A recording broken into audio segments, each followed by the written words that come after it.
Kovo 1 dieną įvyko Šalčininkų rajono žemdirbių asociacijos visuotinis narių susitikimas, kuriame gausiai dalyvavo rajono žemdirbiai. Pirmoje posėdžio dalyje jiems pristatytos ekologinio ūkininkavimo gairės. Rajono teritorijoje dirbantis ūkininkai dalyjosi savo rūpesčiais, kėlė klausimus dėl sunkumų įgyvendinant investicinės programas.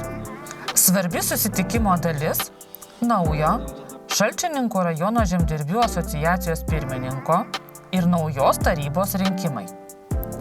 Balsų dauguma 4 metus jai pirmininkaus ūkininkas Andžej Kulevičius.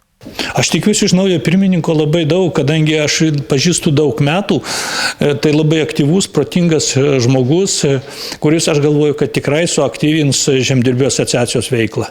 Šalčininkų rajono žemdirbių asociacija yra viena stipriausių visuomeninių organizacijų Šalčininkų rajone, į kurią įstoja apie 200 narių.